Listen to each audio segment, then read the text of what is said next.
Welcome to Talk Cosmos, the show where Sue Rose Minahan and guests unveil astrology's ancient archetypes that continually build the collective experiences in our unconsciousness. Get ready to find your free will from your roots in the stars.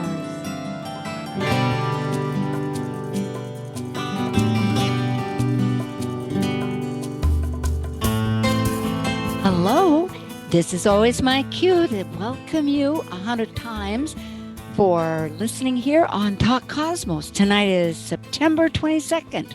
No, it's not. That's what we're leading up to. Tonight is September 19th, 2020, and we have a repeat on Thursday in the morning, live at 6 in the morning on the 29th. That will only continue until about the middle of October because we're listening also to the podcast. You can go to podcast 1, and right now you are listening live to 1150 KKNW, and I'm so glad.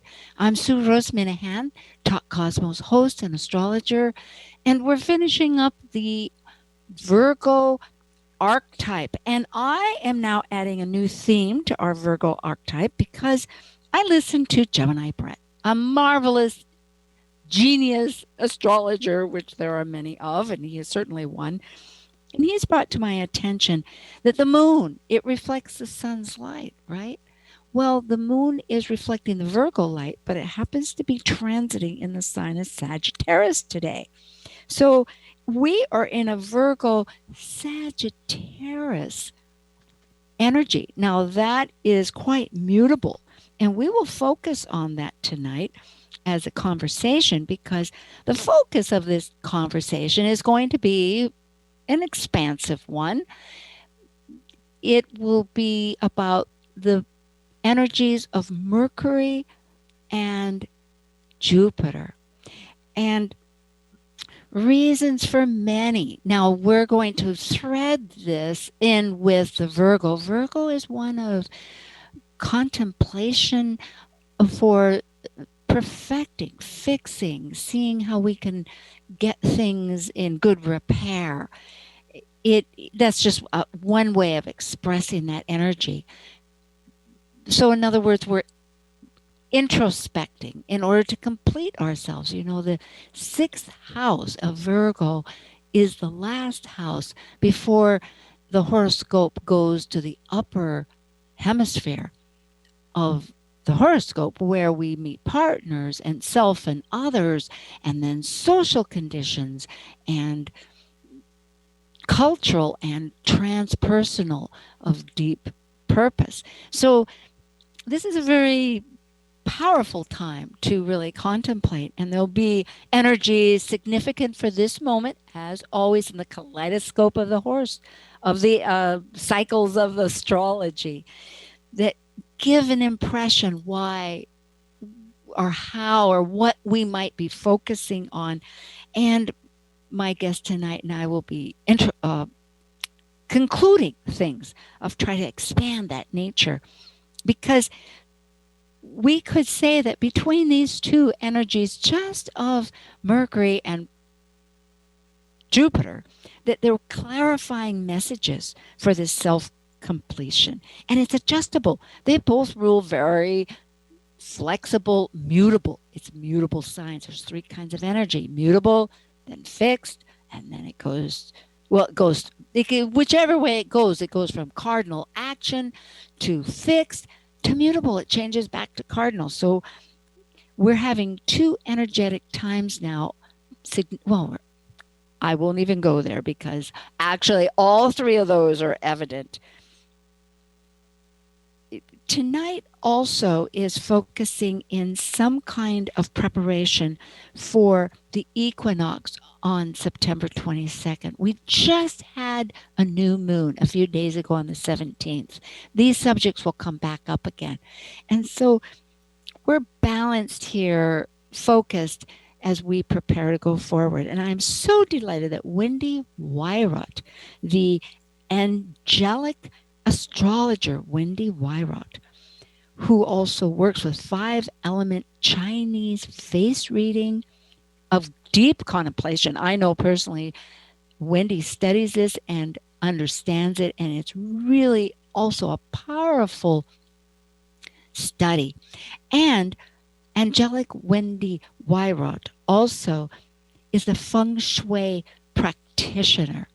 All of these associated energetic arts. She teaches, she consults, and if you want to contact her, it's at her last name, Wywrot, which I will spell .com, Wywrot.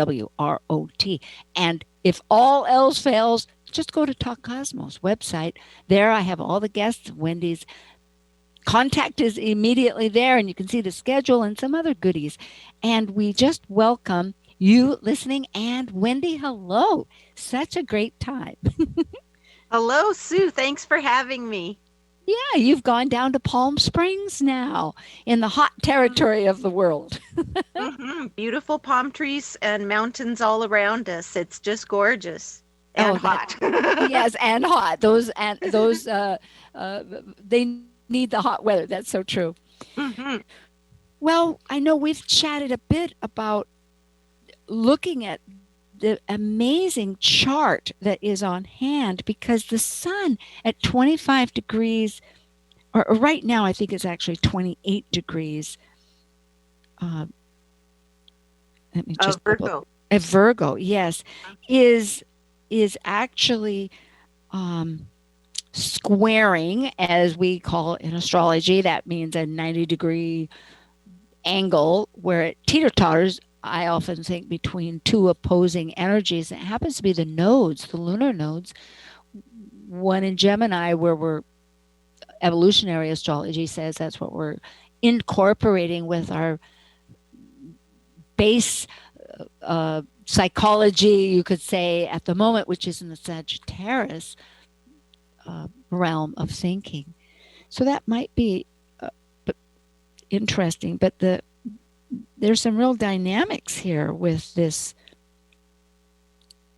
whole energy. And then the nodes themselves are squaring. I mean, the rulers, which happen to be Mercury, which rules both Gemini and Virgo, and then, of course, Jupiter, which rules Sagittarius, or the guiding masters. And I think Caroline Casey, the wonderful astrologer, calls it that way. Oh, I love that. Yes, and I've heard Ann Ortley call them, they're the bosses. They're the ones that they answer to, which is sort of a fun way of thinking of it. Yes, indeed. Yes, indeed. Yeah. So, I think understanding this, because in the conversation, we're looking at what are these energies? And I brought up the analytical emphasis of the Virgo, and it's all about mental because of analytical, but in a practical way, because it's Mercury that rules both of these, is an air sign. It's a thinker. And then leap in if you want. I know we're not looking at each other, so it's just fine. Oh, okay. Yeah. Don't wait for me forever. Just jump in, Wendy. Oh, It's okay. Yeah, because what I'm saying is that we have this thinking. It's a little hard to juggle the Go ahead. I know something's on your mind. Go ahead. Well, I like, as you and I talked about, Sue, it's a really potent time because the sun in Virgo is squaring the nodes, the destiny points.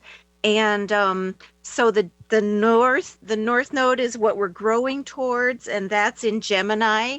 And Mercury is the boss or ruler or, guiding light of Gemini and Virgo. And then we have the sun squaring also the south node, because the nodes are always opposite one another. And the south node represents a point of comfort, a place where we have skills and perhaps are needing to evolve to incorporate more of the north node. So the south node's in Sagittarius, and that's ruled by Jupiter, which is right now in Capricorn. And so the rulers, or the bosses, as you might want to say, are Jupiter and Mercury are squaring one another, and squares are a dynamic energy. They are an energy that encourage people to take action. And I think that this is a wonderful time for all of us to take action about our beliefs, to take action about, in whatever way that's right for us, to take action to help humanity or to help the planet. It's a time of action. So it's a really Action. potent, exciting time. Well, that's a perfect point to bring up, because also included with that square that we're talking about is really a T square, as we call it, because Mars is across opposing Mercury. And it is, so in other words, it's in this big energetic, not a triangle, but a T square. There's a line and then perpendicular, and all that Capricorn, whether it's Jupiter and Saturn, the ruler of Capricorn, and Pluto, transformational. So we have the expansive belief systems of Jupiter, the structure and authority. I mean, I'm just giving little snippets here of some identification of Saturn, and then transformational power, hunger for new life, Pluto, that says purge this, toss that, outdated, not working. It's like a really heavy mix. So action with Mars in its own sign that's retrograde right now. Yes, it's really double emphasized. You're so beautiful point. Action, take action. But it's retrograde. So really we're all sometimes a bit thwarted. And with all that flexibility, the fact that the nodes and the sun are in mutable signs, it's not always one way is a highway. It seems like there's a lot of detours. You're so right. And, Pluto and Saturn are retrograde, as well as Chiron, the healing planet, and Mars. So, and Mars and Uranus, change and wishing for authenticity, also retrograde. So for anyone out there that's feeling really frustrated because they feel like they just can't get started, or that there's holdups, just trust the cosmic tides that are happening right now. I know it's difficult. I'm going through it too. We all are. We all are. So your feelings of frustration are valid, and we want to emphasize that this is a time of reevaluating, looking at how do you want the structures of your life to be? How do you want the structures of your government to be? How do you want, and it's a time of reevaluating our own action. How do we want to go about getting the things that we want? Reevaluate our past actions and think about how would we like to behave and act in the future to go after our goals. Oh, Wendy, that dovetails very beautifully 2 points. One is that Virgo, which we're still in this energy because any moment can be so potent. It's like, oh yes, of course it is on the equinox, which is the 22nd, shifting to the Libra of partnerships and areas. But right now it's still here. We can make some aha moments. And it's that daily life. That sixth house is so much, which is naturally ruled by Virgo, but the Virgonian emphasis when you say about how do we want to structure our life, what are the daily things, and our body, like what's our health, how are these ways of refocusing, because it is all that Capricorn restructure part, but put on a daily business for our health, for our bodies, all of that. And the other thing that I was thinking is identity, because it's Mars in Aries, along with it, you brought up again in the chart, Chiron is in a 8-year cycle in Aries. It's been there for about 2 years, so it has about 6 more to go. We're still a long ways. And it really find, and Chiron in Aries, well, it's identity. It's the wound of identity. Is my identity, is it allowable? Can it work? And of course, one can say quickly, of course you can have your identity. But yet, it seems like with the compromise of the needs of life sometimes, or if we don't listen to our own drummer, that our focus, our inner self, that we can give our power away, give away our life, anyway, we can wonder if our identity can make it. But Mars and Aries, this whole action plan that with the squares that you've brought up, that one action, and Mars and Aries is all that primal first fire sign of breaking away, separating. And for why? All of this frustration is because we're really forging new identities. I love hearing that, and I agree so much. And our parents did the best they could, and sometimes we fit in with our family, and sometimes we didn't. And some of us fit in with society, and some of us don't. And I think many of us received messages, whether it was from teachers or whoever, that we weren't okay to be ourselves, right? To tone it down, or whatever messages we received. And so you're right that having Chiron and Mars retrograde in Aries, the sign of identity, is a beautiful time for all of us to validate ourselves, to tune into our heart and our gut, and find what are our inner needs that are right for us at this time. How do we want our life to be, and how do we want to present ourselves more authentically? Yeah. You say, I just love the emotion that you speak with. It's so nice. Because I'm working on it too. Aren't we all? Oh boy, Yes. It's just layers and layers and new insights.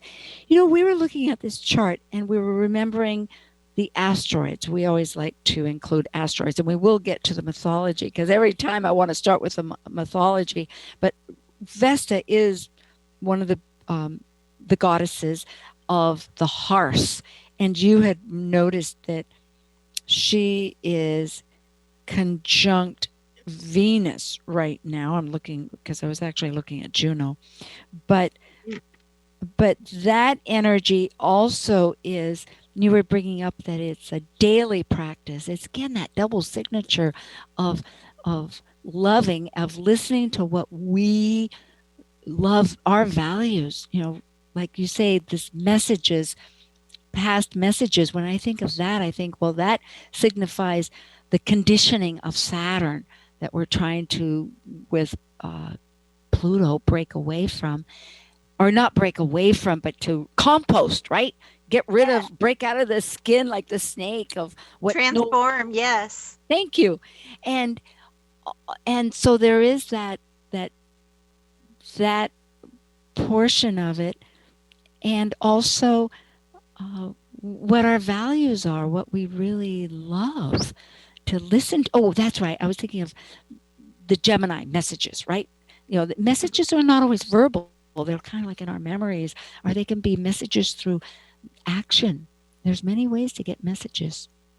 You are so right. And they talk about body language, and I don't know the exact number, but I think I've read that 82% or 87% of communication is without words. So just like you said, messages can be all kinds of messages, not necessarily verbal. Yeah. And I've been reading this beautiful new book by Eric Roth. He's a shamanic astrologer somewhere in Oregon. And it's called Sacred Hearth Within, Vesta in Astrology. And Vesta is the goddess of the sacred hearth, the fire of home, and the sacred fire of the community. And so where you have Vesta in your personal natal chart is a place that shows what part of your life is especially sacred to you. And having Vesta conjunct Venus at this time means we can see what part of our values do we want to make sacred, and how do we want to find new ways to make our relationships sacred, especially our love relationships. How can you help your relationship to be more sacred to you, or how can you view your relationship as a sacred part of your life? And they're in the sign of Leo. And Vesta is already the goddess of fire, the goddess of the sacred fire within. And even though these words are not etymologically connected, I love to point out that the hearth fire was the center of the home for thousands of years, and our heart is the organ at the center of our torso. And in classical Chinese medicine and traditional Chinese medicine, the heart is the organ associated with fire element and with joy and spirit and what we consider sacred. So isn't it beautiful how these things, the word heart and the word hearth, are so close together, and they both relate to fire It and the is, sacred and spirit. Yes. well, it is incredible. In fact, when you say that, I think to myself, breath is very close to hearth. Like if you take the R and put it out in front and just kind of loop that H, you have breath. Because I was thinking of the circulation where blood, circulates through the heart, and it's the Yes. life force. And then we have breath, which is the first that we have, which is air sign. Of course, Gemini is an air sign, and Libra coming up. There's the 4 air signs. Huh. Yeah, and it's the last that we do. And it's also so many cultures look at it as a sacred spirit. It's akin to spirit. Like in Hawaii, it's Hawai. And one, it means breath and eternal and spirit. That's so beautifully said and really makes my heart happy. And I'm thinking about how, the heart and the lungs are so intertwined. It's called the cardiopulmonary system, right? And these days there's such a focus on breathing and on our lungs because with the Black Lives Matter and the concerns, the terrible, terrible tragedy that happened, and the terms, the words "I can't breathe" that George Floyd Yes. spoke, and the breathing issues with the smoke in the air, and Yes. the breathing issues with we're almost afraid to breathe wearing these masks with coronavirus. We're almost afraid that we're gonna Yes.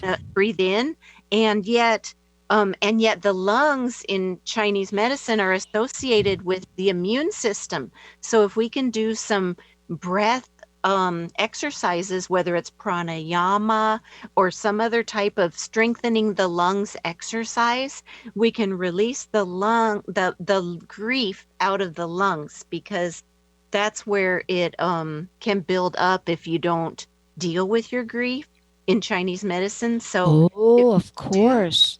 yes, so if we do these deep breathing exercises and we can get our lungs flowing and functioning better, it will dramatically improve our immune system and our happiness. There is a machine. I know I had a neighbor, and then it came evident to other sources, reminded me, but you breathe into it and it can increase your lungs, like it's just a physical thing. I don't Like even an know what exercise machine? yeah, some kind of thing. Yeah. It's just a plastic gizmo, but you have to, breathe in and breathe out. But it's like doing exercises, like pump, arm Yeah. lifts or something. Yeah, for the lungs, because a lot of us don't. Well, unless one's had like music lessons, singing, where you learn to sing from the diaphragm, people Hmm. breathe often shallowly. And it's such a sensitive issue. People feel like, I know how to breathe. It's like, my God, I know how to walk too. But, Uh-huh. and yes, we do to a certain extent, but not that truly. Somehow when people get scared, the fight flight, they Hmm. hold their breath. And It's for true. too And long, a person just holds their breath and without really deeply. And sometimes it's, breathing. And I was interrupted myself to say, and sometimes breathing deeply is noisy. So people don't want to breathe deeply, right? They're going, oh, uh, so there's that. But if we could laugh more, of course, that would improve the breathing, right? oh my gosh, laughter is an amazing form of therapy, and I'm actually a certified laugh leader. Oh, I And love it. how fun that you brought that up, because if you can laugh at home and ha ha ha and really have that Exactly. the good belly laugh is so good for your health, and that's another way to build immunity. So if you can watch funny shows or funny movies or tell jokes to each other, or play games with each other, laugh about the games, that Or is for so instance, healthy for you. do you know, as children, we would lay in a circle. Like we had tons of little kids, and they'd lay in a circle, or just a few. I think at a brownie camp we did this once or something, but I don't Uh-huh. remember. But you put your head on somebody's stomach, and then they go, ha, ha, ha. But, there's something funny anyway. But the other fact is, okay, as soon as you said that, I had four thoughts, and I can remember two of them. Oh. One of them is that in Norway, I think they have actual laugh doctors because Oh, great. laughter is so medicinal. Mhm. And I have read several times, I will say, not to say the many, many, which is so Jupiterian, I want to expand it really big. But I have read it numerous times that the mind doesn't know the difference between like if you watch television, terrible things, horrible things, your mind doesn't know the truth of whether that happened or not. Well, it's the same thing with laughter. It doesn't know true laughter from other laughter. I know that there was a time when I had different issues, and it seemed like I'd forgotten to laugh. So I just went, ha, ha, ha, which is really, Yeah, I mean, even doing it makes me laugh now. It's like so stupid that you want to laugh. but Or it's if you look, awesome. yeah, but eventually you'd start laughing more. Uh, Yeah. So laughter is really good. it is so good for you, and especially if you breathe deeply into your belly and laugh from the diaphragm, laugh deep, laugh deeply and do Yeah. whatever you can. And we all need that these days very much anyway because of all the sad, horrible things that are happening in the world. So as much as we can do, and that's another thing about Vesta and conjunct Venus is creativity. So yes, if we can bring more breath in and more deep breathing and more laughter, and also if we can be more creative, those are things that can really lighten our hearts at these times. And So when I encourage everyone to pick up a new talent or skill, or or even if doodle, just if doodle. exactly, if you love to Doesn't have to draw. be huge, or Exactly. maybe cut paper things out and make designs or whatever. But you know what Exactly. I'm thinking about the chart? Yeah, it is that how beautiful the chart. More I see astrology, and of course, one realizes that the message comes through in many, many ways because we have it without the tendency just to focus on one thing. Like here, we're talking about Vesta and Venus. So immediately in the horoscope, it's not that how they're useful. I mean, in aspects, but the fact is that um, I'm trying to think here. We were talking about, oh boy, that point. Then all of a sudden I lose my next point, Sue, because we're talking about breath and heart. Because Sun in Virgo, I wouldn't have thought of this, but I'm beginning to realize if Virgo, I'm putting like logic together. If this and this and this is true, then that is true. Like how logic does. With if A is B and then anyway A is C, well, and B is C, then A is C. Anyway, so if Virgo is ruled by Mercury, which has to do with air. And lungs and breath, yes. Right. And Virgo is also the body. It's an earth sign, so it's our temple, and it wants health. It's the opposite of Pisces. It's in that axis. And that's one way to also look at astrology, where it's the forces unknown, the collective, all the universe, but in that everything is perfect. And then you look at Virgo, which is the opposite, the sixth house going into the upper hemisphere, but it's saying, well, yeah, but if you leave it all alone, the leaves fall and it decays and houses fall apart. You have to repair things. You have to fix things. And it's also, one aspect of it. So it's saying too, to be, well, it doesn't go with but it goes along with breath, like in the temple of the body, breathe deep. I mean, I'm thinking that's a totally great message that Virgo's also wanting, possibly in those two. Well, we will be right back with Wendy Wywrot, and tonight is September 19, Talk Cosmos and we'll get to Mercury and Jupiter next. We'll see you back. Okay, stay tuned.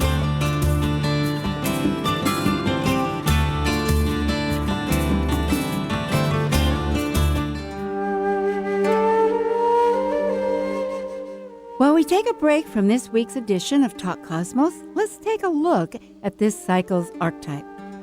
We are currently in the yin period of Virgo, By leaving a cycle based on the creative manifested legacy of our highest creative form, the energy of Virgo completes the last sign below the horizon of the self and requires discernment to perfect oneself through the mental process of critical analysis. As a mutable earth sign duly ruled by Mercury, Virgo refines, heals, or fixes through daily routines, developing skills and services to control nature's chaos and maximize efficiency. Hello, this is Wendy Wywrot, and you're listening to Talk Cosmos on Alternative Talk, 1150 AM, where we unveil astrology's ancient archetypes that continually build the collective experiences in our unconscious. Bored with the other stations, hammering away on the same old talking points? Try Alternative Talk 1150 and get some variety. Oh, what a wonderful coincidence. You know, we have that rotating little commentary from all the different guests that have occurred. And of course, Wendy's been on before. If you go to Talk Cosmos and look at the guests, she's been on in 2018 and 2019, because you can look at all the schedules. And I am in the process, not this month or next, but updating that website. But it has a lot there. Well, Wendy Wywrot is the angelic astrologer. I was just looking at my notes. Yes, angelic astrologer Wendy Wywrot has returned with me tonight. Let's talk about the mythology of Mercury and Jupiter, because Mercury is the closest planet to the sun, as we know. Jupiter is the largest. We could put all the planets in together. It's an enormous planet, and it's shining so brightly now in the sky, all for a long time. It's beautiful, and you can see Saturn up there too, a little more dimly. And in Greek mythology, I will just explain to people briefly, saying that Mercury is also known as Hermes in the Greek. The Romans moved it over to Mercury, and Jupiter, the king of the gods, was also known as Zeus in Greek mythology. And again, mythology is one way of encapsulating many concepts of stories that have signification. And I love not just hearing the story, but later piecing them together as how they apply. So, Wendy, do tell the story. There's many stories, but there's one that I just love how you tell it. Well, thank you, Sue. So we'll tell the story of Mercury and how he came to be the god of thieves and tricksters, but also the god of heralds and the god of liminal spaces, the spaces in between regular everyday spaces. And so when Mercury was born, he was a very precocious child. And when he was 1 day old, he mischievously got up and he stole a whole herd of cattle from his brother Apollo, the sun god. And he was so clever, some stories say he drove the cattle backwards so their footprints appeared like they were going a different way. Other stories say that he put boots on the cattle, and other stories say that he put brooms on the cattle's tails so that it would sweep away their tracks. And then he created he saw a tortoise shell, and he created the first lyre or lyre. I really don't know how to pronounce it, but he strung it with 7 strings, which lyre. Okay. Yeah. And the 7 strings represent the 7 classical planets. And he strung it with the 7 strings, which are also the 7 notes and also the 7 days of the week. He strung the lyre, and then along came Apollo, his big brother. And Apollo was really mad. And he old man that gossiped a little bit had told Apollo, well, I saw this young child driving the cattle that way. So Apollo came to the cave of Maya, the nymph who was the mother of Mercury. And Mercury's father, by the way, was Zeus, the king of the gods. And Apollo's father was Zeus also. So Apollo comes to the cave, and Mercury has already cuddled back down in his cradle and covered himself up with a blanket, and he's blinking very innocently, and he's turning his eyes this way and that. And Apollo goes, I know you took the cattle. And Mercury goes, what are you talking about? I'm just a little baby. I don't even know what cattle are. And Apollo goes, look, dude.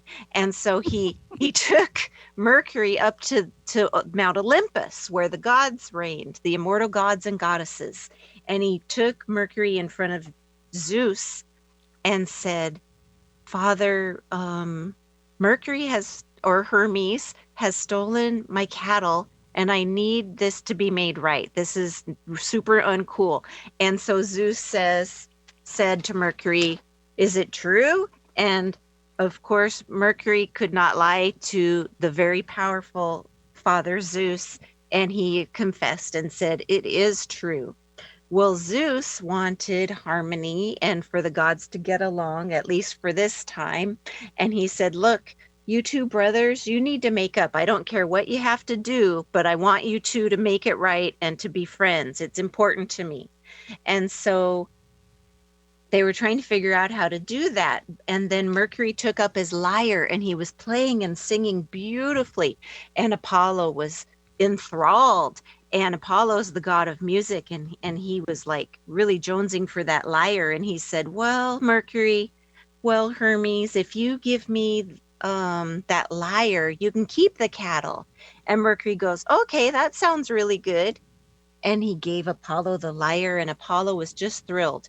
And then Mercury had also invented a special type of pipe, a shepherd's musical pipe. And he started playing that. And Apollo said, Mercury, I want that pipe. That's so cool. How about I give you this caduceus? It's this sacred staff with snakes wrapped around it, and it's the staff of a herald. And it's magical. You can travel anywhere, even into the other world, even into the land of the dead, the land Hades. And Mercury said, well, it's kind of a nice staff, but I don't know if it'd be enough to convince me to give you this pipe. And he says, Apollo, I'd really like to learn the secrets of divination.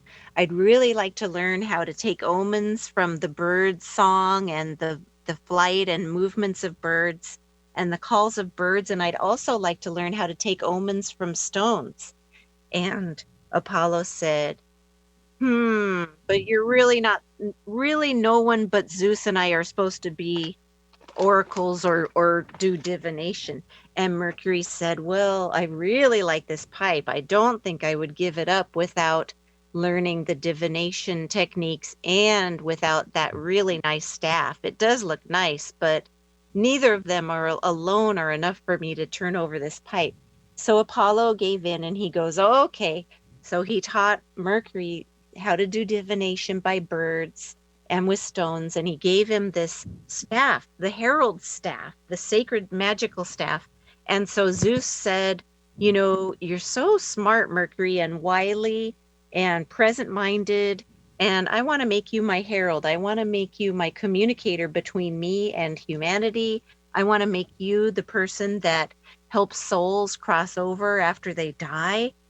And you definitely need the staff to do that. So Hermes and Apollo, even though they had kind of a meet cute where they were mad at each other at first, ended up becoming the very best of friends and the very close brothers. And you can look up in the sky today, and Mercury, when it's visible, is never very far from the sun. Mercury and the sun are always close together in the sky, and that reflects the closeness of the two brothers.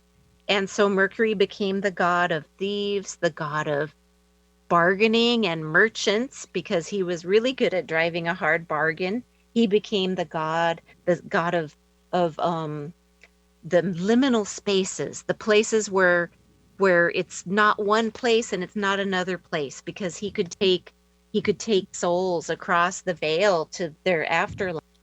And he became the god of divination with the sounds of the birds and the stones, and the god of shepherds, because he really enjoyed shepherding those cattle in between tricking people. And that's how Mercury came to be the herald and a very powerful god. The end. You really understand telling a story. I can't say in person. It's just really positive. You know, what I love, a couple of points, it's so true.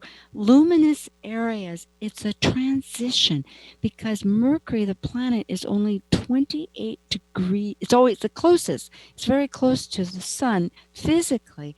And in astrology, the degrees as the cycles, it's always 28 degrees from the sun's position, no matter what sign it's in. It never gets any further than that. So they have that close proximity.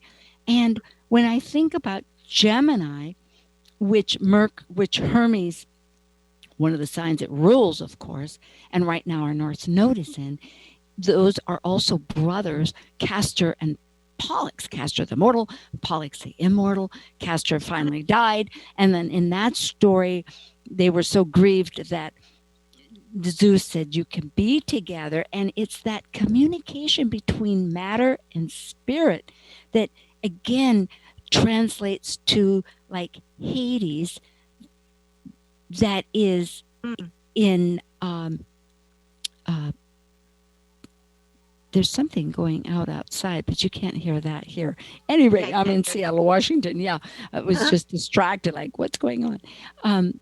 So it's almost like that. It's like underground. But yes, that business of the brothers. And I'm thinking now, as that message, like, that's the problem. This story is so perfect because people don't know each other and can do things, take things from each other, not recognizing totally how much it means to them. But a friendship gets established through A, communication, and B, exchanging and giving to each other what one needs and values. And I'm thinking, what a perfect story and a perfect time for the sun in Virgo to be squaring these nodes where the rulers, these guideposts of these two planets with this great wisdom, are telling us in their story, this is how they began.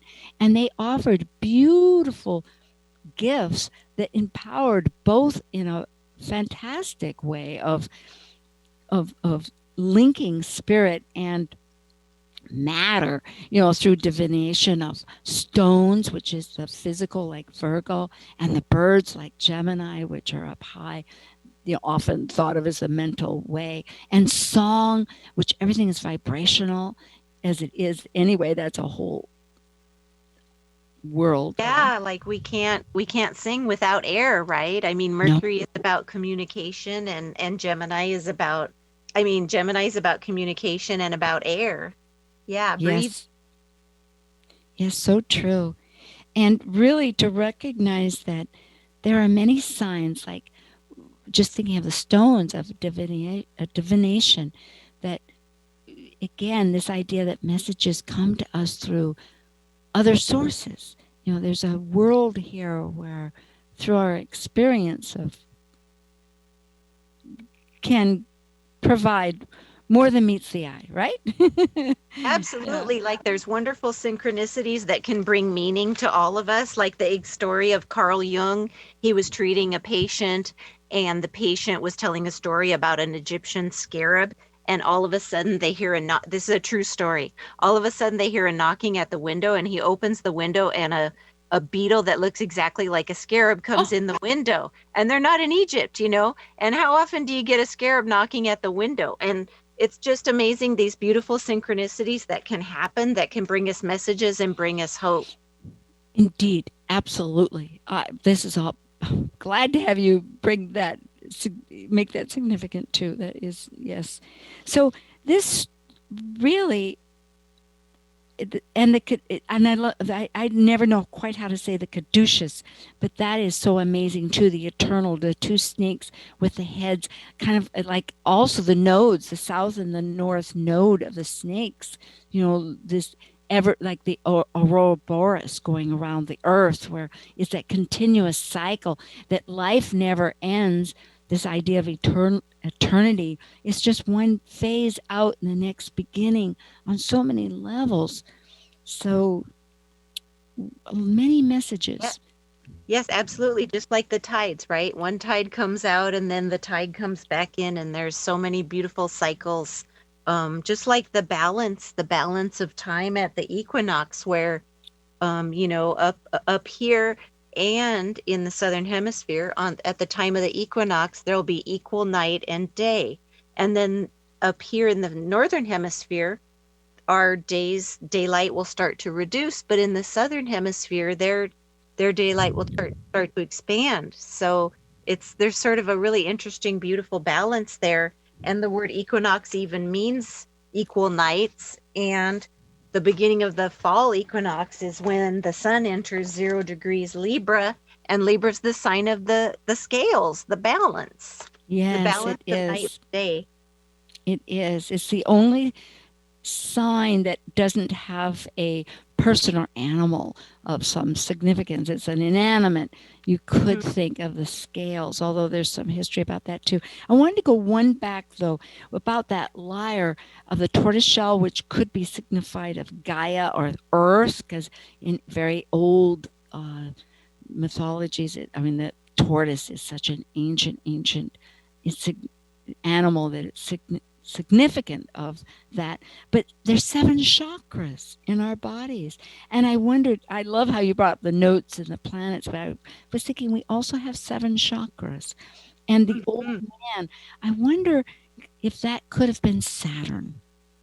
You never know, because Saturn would want people to get caught. Saturn wants people to accountability. Yeah. Exactly. Saturn wants people to be responsible for what they've done. So absolutely, it could have been Saturn. Consequences. It's right. So there's just so much more. Oh, that's beautiful. Well, the equinox is so important to bring because we are in this transcendental time, this transition time, which is the perfect part, because another part of that transition, you're just often unable to even see Mercury because it's so close to the sun, because it never does go very far, that the sun's beams, as they call it, blind you to Mercury. So it's only during dusk and dawn that you're able to see it. And in the northern hemispheres are far away from the equator. That can be a long period of time. But as you get closer to the equator, boy, that sun just drops immediately, and you really don't have time to see anything. So it's witnessing Mercury in the sky is only a certain portion of the time connected, to either sunset or dawn. Absolutely, and that's a perfect point, because Mercury is the god of liminal times, and the sunset and sunrise are liminal times. They're times when we're changing from day to night or night to day. So it's another way that shows how Mercury is the god of the thin places, the mysterious places, the times of change. Yeah. And I think with the stones, we were bringing this up because I've also read that it was bricks. Like we're talking pre-Greek, back around Babylonian, Sumerian, and probably before that. But we only know words since Sumeria because that's when writing was actually first started. And although there's other cultures that began it somewhere around, but Sumeria, from what we know, is the first one. That's between the Euphrates and the Tigris rivers there in the Middle East, that sacred area. And so bricks, because it's often related to bricks, Mercury, it was like you were pointing out that because they were boundaries or spots, they were like because Mercury is transportation, and it would show that there was the boundary of where between the city and the village, right? Go ahead. You tell it so well. There are stones. There are large stones that were placed at the edge of a village, the boundary between civilization and the wild, or the boundary between the land, the place of humanity, and then the place of the animals and wildness. So the Hermes were sacred to Hermes, and these boundary stones were put right at the liminal space between, civilization and the wild. And they were sacred stones, yes. I really fascinates, and I love that. I know that in Greek times, with this tremendous flowering of philosophical pursuits, but realizing at the ancient times what a struggle to leave the world of, the difficulties involved in daily life, gathering your needs and protecting yourself and living with the wild, which I believe is so necessary. But there it was so dangerous. And so, and I can accept, because it bothers me that with the Greeks, that the consciousness evolved at that point where they separated their mythology from animal with man. All the mythology of the Greeks were people. They didn't incorporate the animal, which had been with Egypt and Babylonia and the others, because I think they need, and so this business of the Hermes, or these sacred rocks that differentiated the spaces of protection. But one can realize that at any given time, tools or usage of how we operate and for survival need different techniques. And so our consciousness is raising all the time. It's hopefully incorporating and re-embracing. That's what's so important now, is embracing nature again, not fighting it, not thinking we're so separate from it, I think. You're so right. In certain religions, they said that mankind was given dominion over the animals. And personally, I don't like that phrase so much. I think it would be great if we can be co-creating and cooperating with all the other living beings, Yes. and respecting them as all our relations. Yeah, like Hermes and Zeus. Get along. Yeah. Enjoy the cows. Be one group. I will say, yes, next week we have the Moonbeam team, and it'll be Liz Machette and Sarah Stromley, and we'll be talking about, again, the new moons and the full moons for the month. And tonight I'm with angelic astrologer Wendy Wywrot, Wywrot, Wywrot.com. Go to Talk Cosmos and you'll find out. And tonight is September 19. We just had the Virgo new moon, and we're liminally, on a grander scale, approaching this equinox of the Libra 0 point. And it's really one of the four cardinal points, directional points. We have the two solstices and the two equinoxes that really make up how we have our horoscope. Gemini Brett is fabulous in describing this, and both Wendy and I are students of Gemini. He's brilliant. Yes, and with that said, I will say again that tonight we're talking about a Virgo Sagittarius moment, because the moon's in Sagittarius. It's reflecting that Virgo light in a Sagittarius way. So here we are expanding on our belief structures. We're thinking about what has been passed because of the South Node with Sag, and we're moving forward into the new connections of Gemini and the new information to try to expand and purify, or I don't know about, I guess we could say purify, strengthen, and make more true our belief systems. Yes? Yes, beautiful. And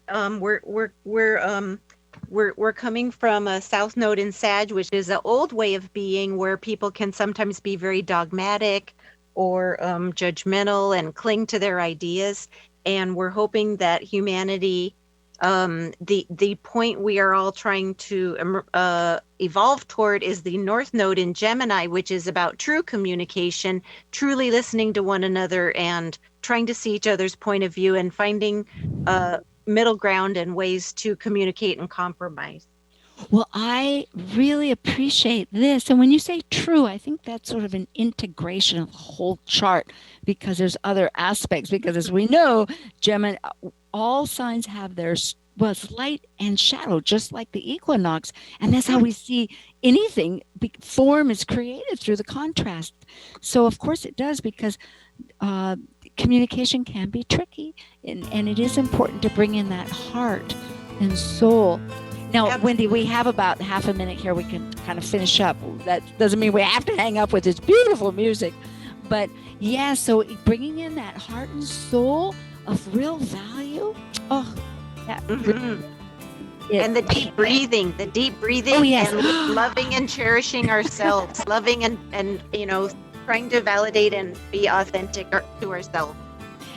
Yes, so we can really enjoy the relationships. All of life is a relationship. With ourselves, with the world, with animals, with spirit. Absolutely.